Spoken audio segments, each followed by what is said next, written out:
Hello, everyone, and welcome to the Africam show. It feels like it's been a while since I've been on board with all of you. I hope that you're doing really, really well. And if you're new to the Africam community or you're just new to the Africam show, this is where we go around all our different cameras across Africa. And you have the opportunity to ask anything that you like because we are live and interactive, which means you can send through questions and comments, such as how you're enjoying the show, where you're coming to us from, all those wonderful things that help us get to know all of you because we are wildlife enthusiasts. And we're starting up here at Rosie's Pan, where you can see that it started to rain, and that rock in the middle, that is a hippopotamus. Hello, hippo. If I were a hippo, I think that this is fabulous weather. At this time of the year, the rainy season has finally arrived. So it's nice and warm because it's summer. It's warm, it's humid, and it's rainy. Oh, that has to be one of my favorite combinations. So if I was a hippo with my sensitive skin that can easily dry out with the sun, this is perfect. Not too cold, still quite a bit of warmth, even though it's raining. Oh, and I do love the rain. Hi, Zygote. Namaste to you too. I hope that you're well. Bridget McKinney is also on board and says, hi, Trishana. Hi, Bridget. Oh, Brooke from Kentucky. How are you? You are asking, how's Hank the hippo at Nkoro? Well, we haven't been able to check up on Hank. Nkoro's been down for a little bit. One of the, I suppose, the things we have to deal with during this time of the year are lightning storms, and lots of lightning at that. And so Nkoro has unfortunately gotten a bit of lightning damage. So hopefully it'll be up in no time and we can check up on Hank the hippo. But to be honest, Hank has surpassed my expectations. Hank has, so if you're not sure who I'm talking about, Hank is a hippo at the Nkoro Pan that either is very old or just in really bad condition. Whatever it is, he seems to be really, really pulling through. So we're all rooting for Hank. And as soon as Nkoro is up and running, we will let you know, and then we can check up on him. Now, can you notice the little mischief maker that's bobbing around the hippo? The little terrapin. Probably trying to make its way onto the hippo's back. There it is. Towards the tail now. Bob down again. Bowl of Kittens, you say hi everyone. Hello Trish, and hello to the moderator Kathy. You've got a lovely cup of coffee today. Oh, that sounds good. Here in Johannesburg, where I'm sitting, the weather is much the same as what you're seeing here with this hippo. I mean, it's not raining right now, but it has been spitting throughout the day. So a good cup of coffee would be very nice. Jack de Boer, you say, look at the size of that hippo. I mean, it's difficult to tell. I'm not sure if the pan is just lower, because remember, we're coming out of the dry season and into the wet season. So sometimes that can kind of play games with our perception, particularly through the cams. But this looks like a good size hippo, Jack. April Owl, you say good morning all from sunny Connecticut. You have a glass of blueberry iced tea and you're happy to be here. That's what we like to hear. It's so nice to see this kind of water. I mean, water is such a precious resource. I mean, not just in the bush, anywhere. If you live in South Africa, or particularly if you live in Cape Town and you ever had water shortages, you know that it's not the best thing to put up with. So water is a really important resource. And if you're out there in the bush, dry season, you're not getting any rainfall. If there was a good wet season previously, then you'd be lucky to have some nice pans still around. But if not, it's a tough life. So when I see the rains, I just think, abundance. And I sort of feel like the animals are happy too. Amberco's on board as well. You say you're waving hello, ready with coffee, and thank you to all for today's show. Well, we are very grateful for your presence, Amberco. Well, while this hippo is just kind of chilling, which is exactly what I would do if I was so comfortable, how about we head over to Hyena Pan? There's another very large animal there. Weather is a little bit different here at Hyena Pan. And we've got a lovely Ellie just enjoying the well. Oh, there's still some rain. Very nice.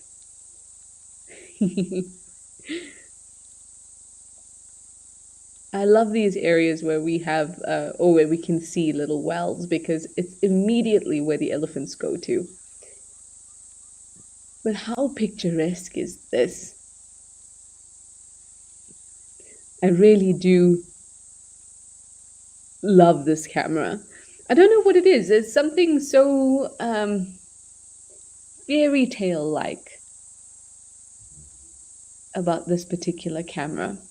Now, I'm not sure how much rain Hyena Pan has had previously, whether this is one of their first rains, but the pan itself looks like it's pretty full. Could definitely be fuller.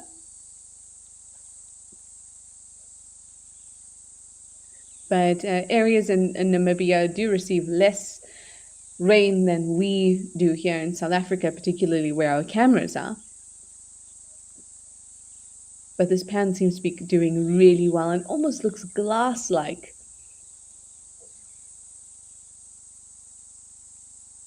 Again, this elephant will be enjoying this weather. Elephants, like hippos, like rhinos, these really big mammals that have a lot of mass, they have a tough time when it comes to regulating their body temperature because they have all this mass and the surface area doesn't really match. So they have more mass than they do surface area to help them thermoregulate. So weather like this, overcast, slightly cool, lots of water, are great for those animals that are water dependent and have a huge mass compared to their surface area. Oh, we have another elephant at the edge there over on the far side. Sorry, Botswana, not Namibia.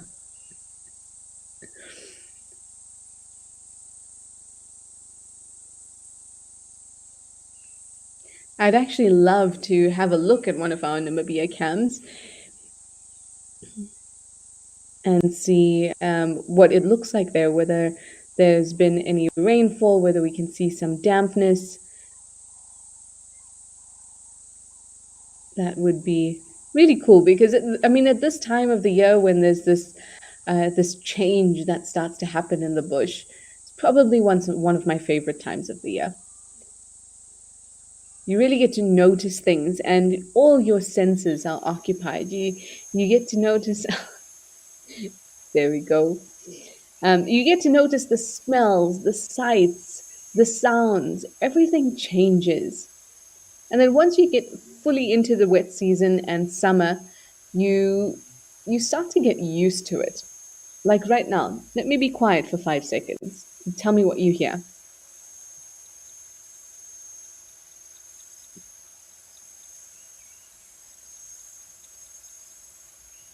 That's the sound of insects, the sounds of cicadas, the sounds of other little critters that have started to really, really come alive. And I don't really mean that, don't actually mean that as a figure of speech. Many insects during the dry season, so there's a couple things that will affect the survival of insects and other animals that have trouble thermoregulating. One is the availability of water or moisture, and the other is temperature. The amount of sunlight in a day affects every animal, not just those two that I've mentioned. So, one of the ways that insects can survive the dry and cooler season is to not be alive. Insects can have a really, really short lifespans. It can be a matter of weeks, a matter of months. And so during this season, or during the season that we just passed, the dry season, they can survive it by not being alive. Another way to survive it is to be in one of your very early stages, so either an egg or a larvae. So at this time, we have moisture, we have an increase in temperature, combined with the increase in light. Insects really do, quite literally, come alive. And that's what you can hear. And I love it. Now, sometimes when you work out in the bush, I know it seems so exciting, but at the end of the day, if you've done it for a couple years, it's still your job. And one of the things that, if I'm already irritable, one of the things that I wish I could just stop was the sound of cicadas. It doesn't happen often that I'm that irritable, but once or twice, that and the sound of a scops owl in the middle of the night. But now I haven't spent enough time in the bush to be irritated by it. And now I crave the sound of scops owl.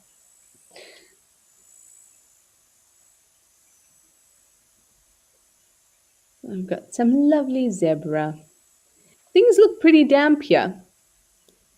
It could definitely do with more rain, but it's looking damp and it's looking overcast. So this particular camera on Guma in Namibia is very, very close to Etosha National Park. Oh my goodness. Is that Bob from Kalamazoo? Bob, you don't know what you did to us. You really don't know what you did to us. Bob is saying good day, Trishala. Good day, Bob. Can you please tell us what has been happening over the last couple weeks or months? We've been missing you. So much so that I did a Google search for you, Bob from Kalamazoo. And it didn't come up with great things. And I was a little worried. But I'm really glad to hear that you are back. Oh, Bob, we hope that you are so well. We really do. And know that we were thinking about you. Haven't heard your name in so long. Mr. H UAE 87, you say, hi all, you have fruit salad today. You are so healthy. Kauru says hi as well. Hi, Kauru. Casper's Dead Ghost says hello, Trish, and all from Milwaukee. Hot, steamy coffee ready. Ooh, sounds good. Jean Gale, you say good morning. A blustery day north of Seattle before sunrise, but you're warm inside with gingerbread and hot coffee. It is that time of year, isn't it? It really is. Oh, Mindy. Hi, Mindy. You say, does it ever get green there? So I think when your question came through, we were actually at Hyena Pan. And yeah, it does get green. But that particular area where Hyena Pan is, you could have seen that there was a lot of trees, but not very many shrubs. There we go. Back at Hyena Pan, and we've got the elephants again. But you can see that there's not much space. Sorry, there's a lot of space between the trees and not many bushes or shrubs. So it won't look as thick as other areas, but these trees will definitely get green. Now, what's quite interesting is that during the dry season, there's lots and lots of animals that are living in the soil, or organisms, I should say, that are living in the soil. I mean, recent studies have shown that something like 59% of life on Earth, or animal life on Earth, as in the kingdom, actually exists in the soil. Yes, in the form of arthropods and bacteria, but it's really, really biodiverse and really saturated with so many organisms. Now, To survive, I mean, we spoke about insects surviving the dry season, but these bacteria have to also survive the dry season. And if I can remember the name of this bacteria, give me a moment. Streptomyces, I think, is the family of bacteria.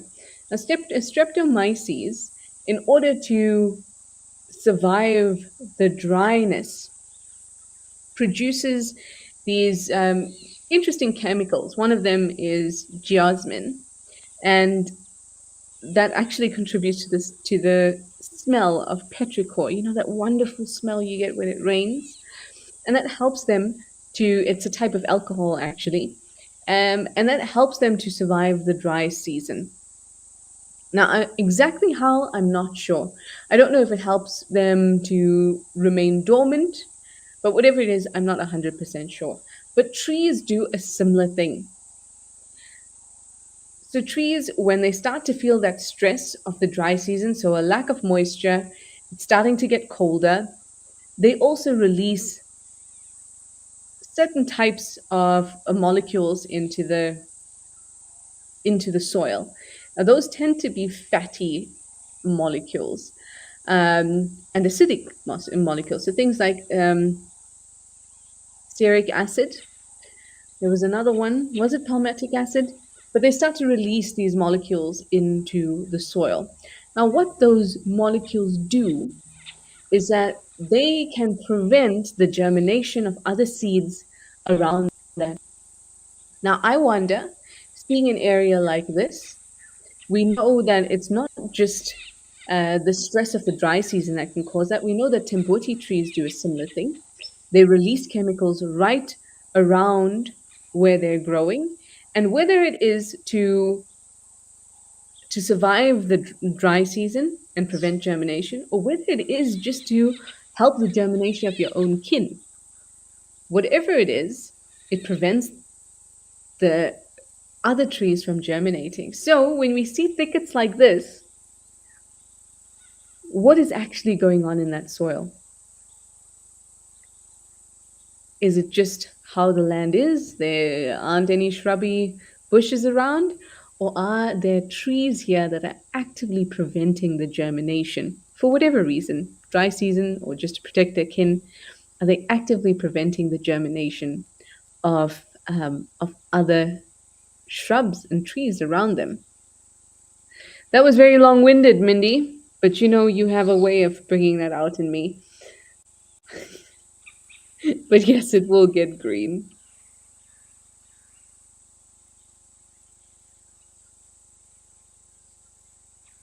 Sorry, Elise, I've been ignoring you. I'm sorry. We were talking about the great big trees.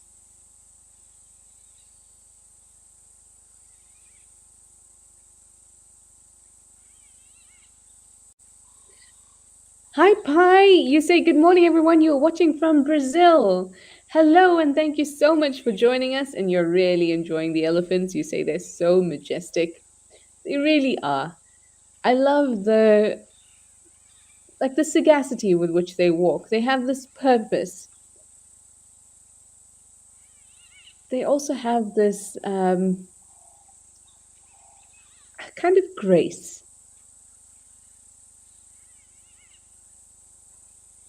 I wonder if you saw that behavior just then. That sort of tentative move back and forth, a movement of the legs as well. When I see that in an elephant, I always think and feel that they're trying to make a decision.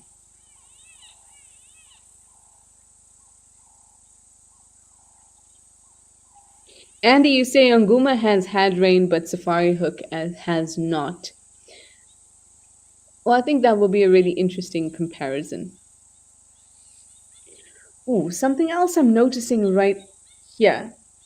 So you can see all the elephant dung, those patches of brown all over the place.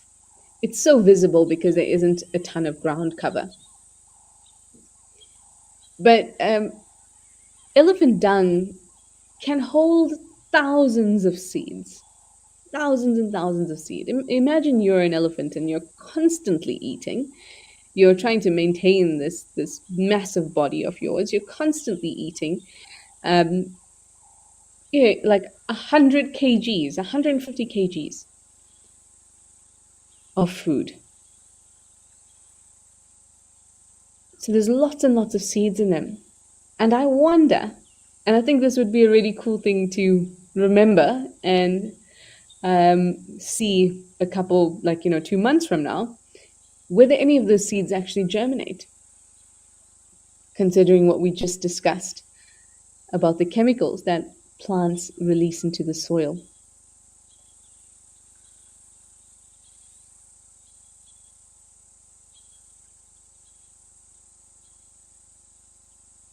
Bowl of kittens! You're asking, when do we get to see dung beetles?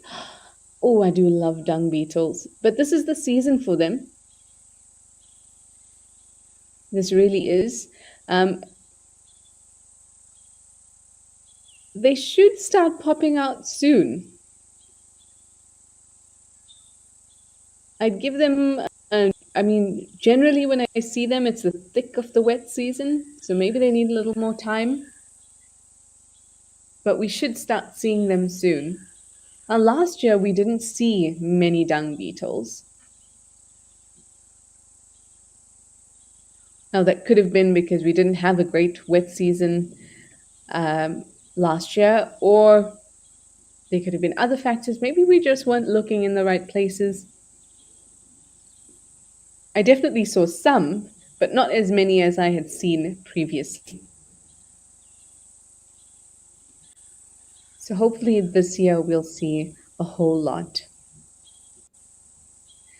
Bob, you say you've been well, but extremely busy. Well, we're just glad to hear your name again and know that you're back.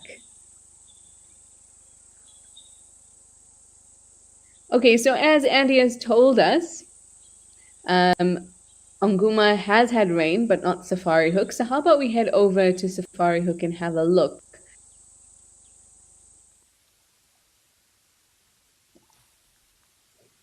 Already you can see that the weather is very different. Quite clear. I mean, obviously I'm not there, I'm sitting in Johannesburg, but it almost feels dry.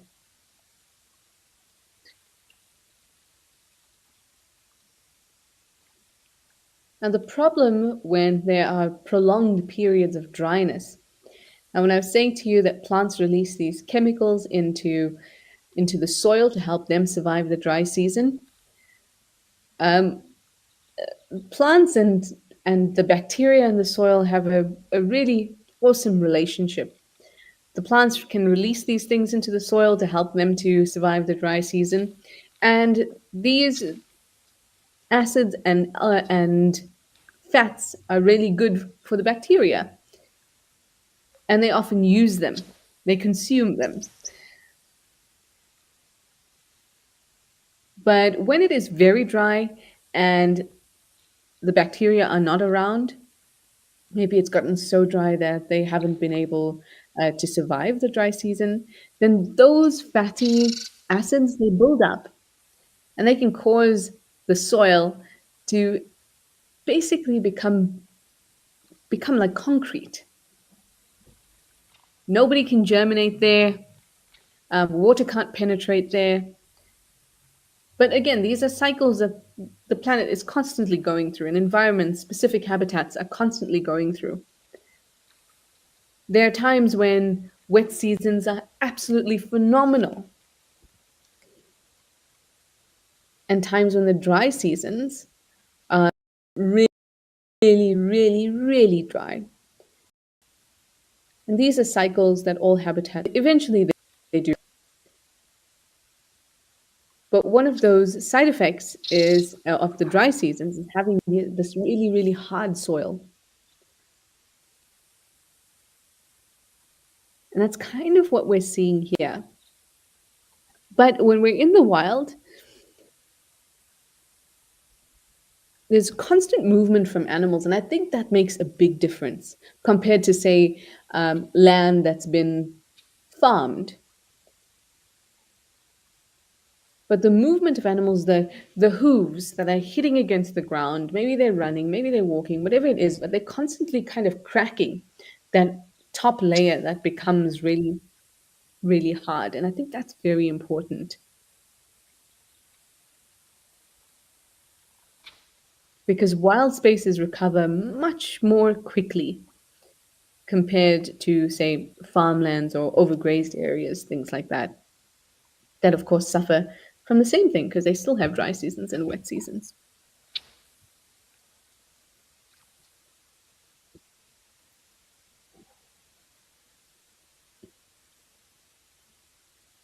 Well, we hope that Safari Hook will get some rains too very soon. But let's head over. Oh, we're going all over the place today. We've been to Botswana, we've been to Namibia. Now let's head over to Zimbabwe and go to Hwange Safari Lodge. Nice. So I must admit, I've been a little bit busy these last couple months, and I've not seen this cam before.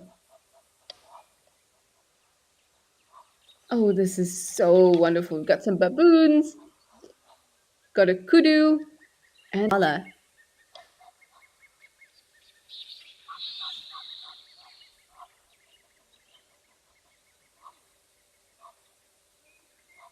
Now, this particular um, area also looks quite bare,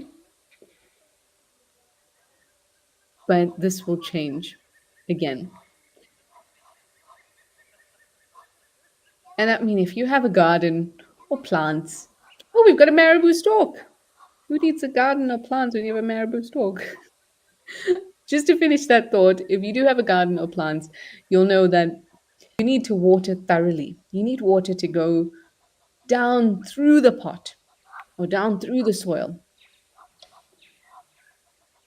So when the wet season is in proper full swing in the thick of it, the entire land will be nice and soaked. And this bareness that we're seeing here, some of it will still remain, but I'm sure that we're going to get bits of growth all over the place. Oh, look at this young kudu bull.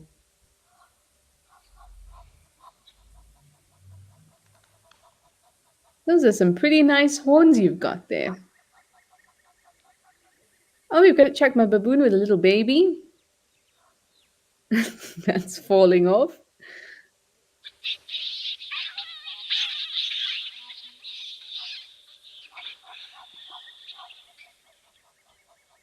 And a fight that you would have heard.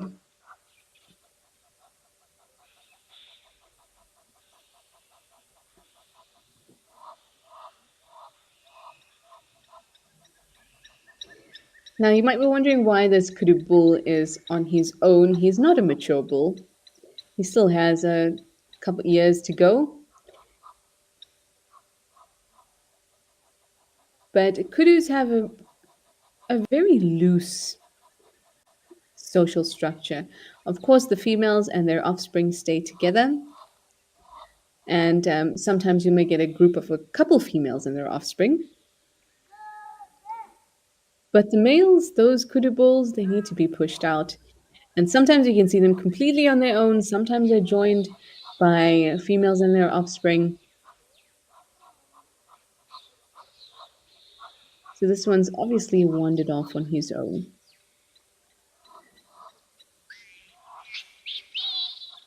I love seeing these marabou storks. Just chilling.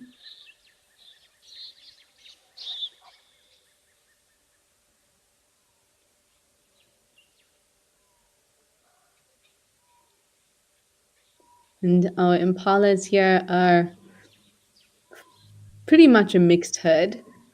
I'm seeing a few mature males or rams. And except for the mating season, or what's called the rut, except for that portion where males are territorial and females are very close knit, Apart from that, they form mixed herds like we're seeing right now.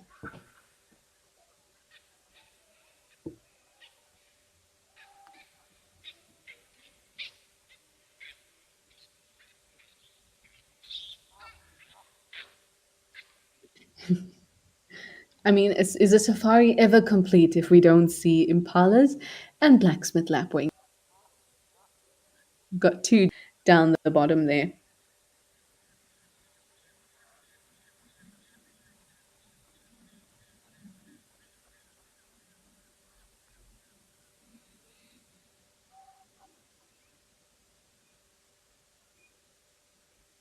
It is looking quite dry here too, though.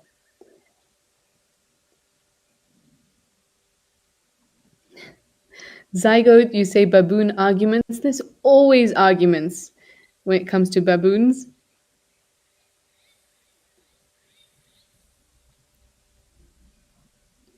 They have complex social structures and complex means of communication, and they're very intelligent.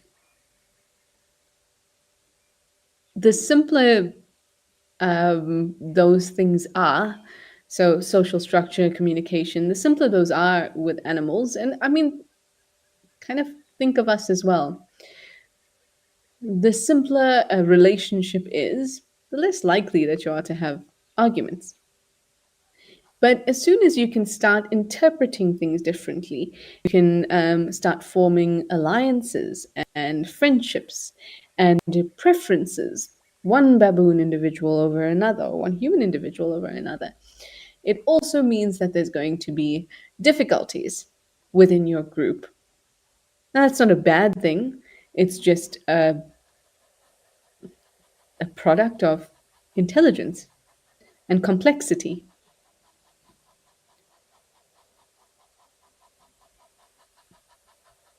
And a lot of playing as well. Oh, look at these little ones all on this termite mound, enjoying themselves. Kind of reminds me of having a fort. You know, when you're little and you build yourself a little fort?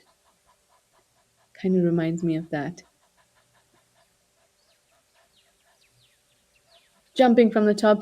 Actually, this reminds me of my brother, who's a big fan of WWE when we were little and would jump off the top bunk bed. Yep. And then some adults have to come in and sort things out.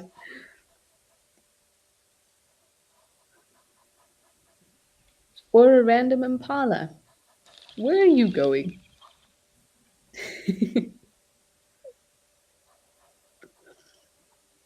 Watching different species in the same space is probably one of my favorite things. They may not necessarily interact, but just the fact that there are multiple species existing in the same bit that we are looking at means that their behavior is adjusted, compensated, or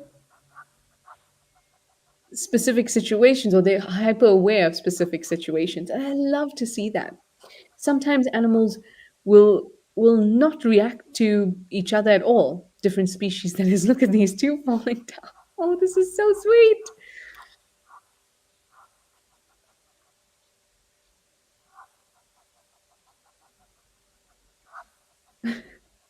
I also found it interesting, and again, coming back to why I enjoy multiple species in one spot.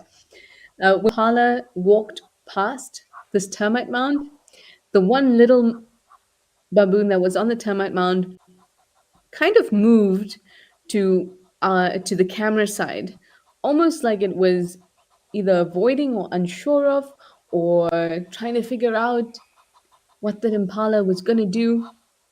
It was very sweet. They're so childlike, like human childlike. See, the impala just went for a walk, turned around, and now back. And look at that. The two young baboons on the termite mound kept turning around, looking at the impala. When animals are brand new, well, I mean, these guys are not brand new, but when they're young mammals are so entertaining, and you can learn so much from watching them.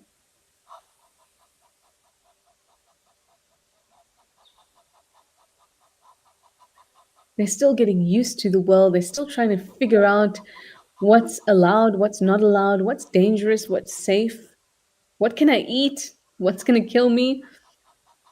They've still got to learn all those things. And it makes for fantastic entertainment.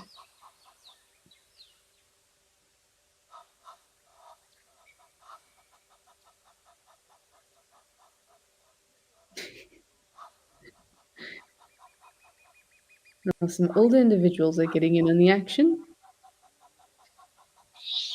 Ooh, that's quite a bulky baboon there walking past the termite mound now.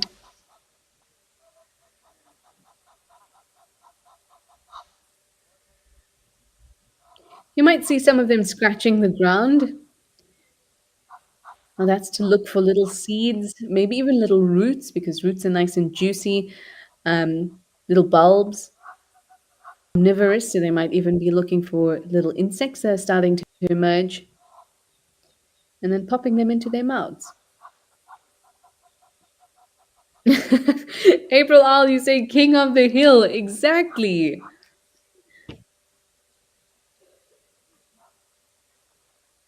Oh, it looks like so much fun. Oh no, now it's my time to be king of the hill.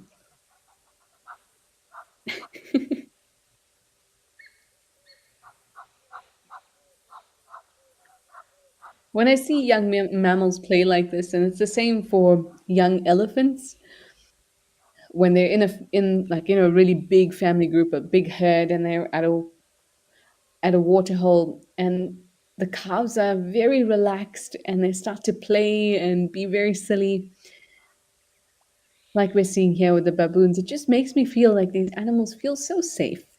These youngsters feel so safe and comfortable.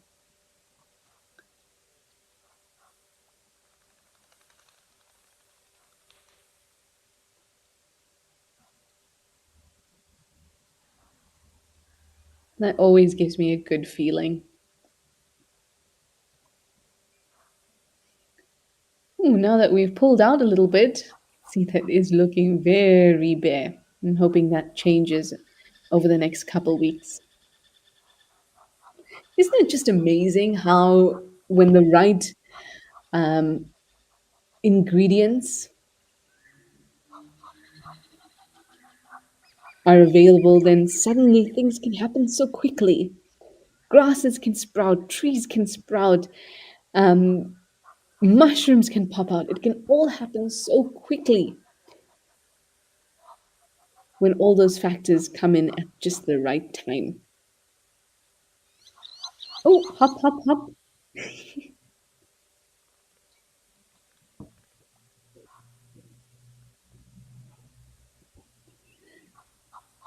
Now, I think here at Hwange, we've got to wait a little bit longer before we get to see that great, very quick transformation.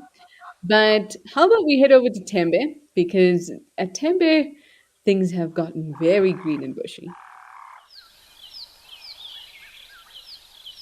Oh my goodness.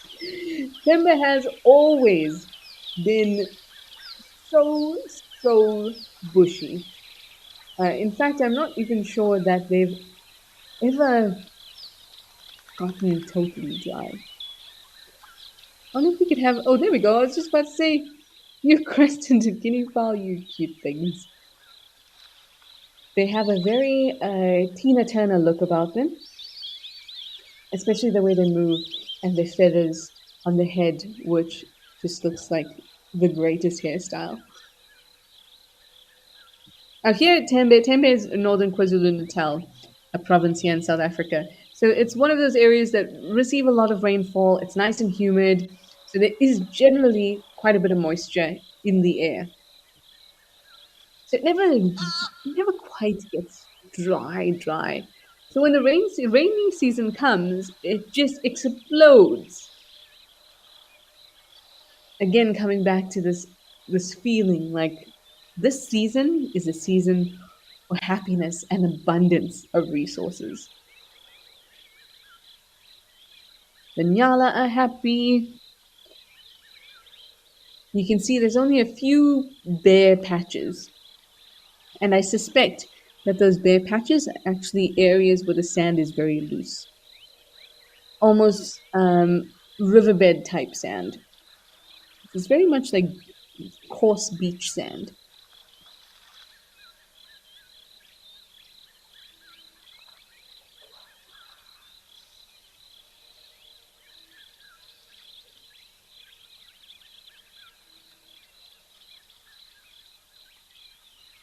Now, over the years, we've commented on these. You can see these little divots, little depressions in the ground. Those have been created by elephants over time. I can see some of them are starting to, the vegetation is starting to cover them. But there's some, like look at the one on the left, that's still pretty bare. So what's going to end up happening if we think about the, I suppose, the evolution of dams and water, well, not dams, but water holes and pans?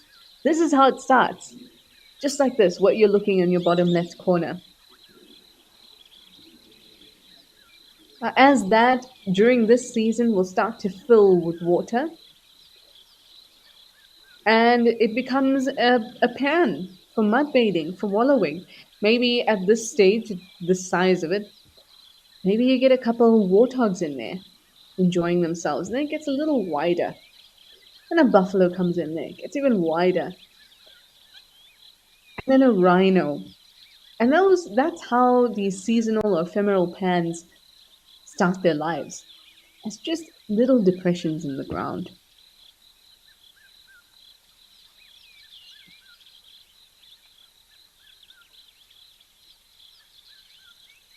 Oh, it seems like a giraffe has arrived at Wange in Zimbabwe. So how about we go back, spend our last couple of minutes with that giraffe?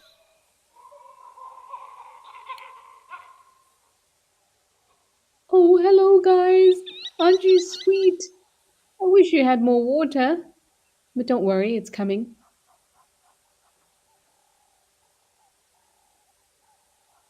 Some water is definitely better than none. Giraffes aren't too fussy, particularly in comparison to elephants. Oh, there we go.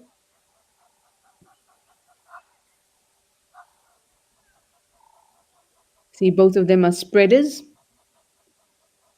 We also get benders, where they bend at that wrist joint. This time both are spreading. Got a nice flick. Yes, that's a 10 out of 10 for you. And you brought your legs together very neatly. Very nice. Now let's see how your mum does. Are we going to get a flick? Okay, mum was thirsty.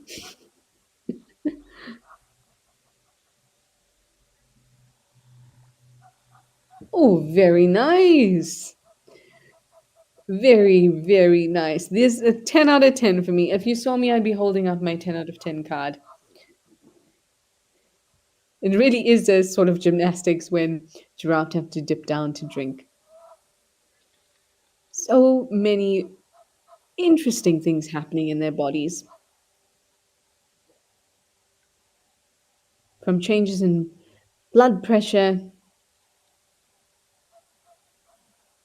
to different valves closing to make sure there isn't blood rushing to the head. Strong hearts to make sure they can do this. Lower the head below the heart. So many interesting physiological things happening just to get a drink. And they get to do it with such poise and grace. Some, at least. Some look very awkward. What was a little quiet on the cameras today, but we did manage to spend some time with elephants and giraffes. The baboons were very entertaining.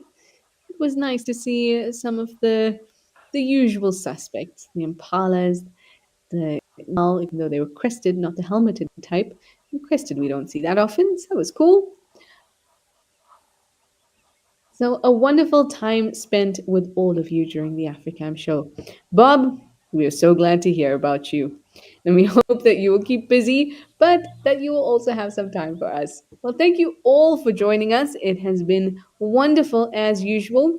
And we hope that we'll see you on Thursday. Keep on watching the cams and remember to let me know any interesting things that happen either next week or on Thursday. Okay, everyone, bye for now.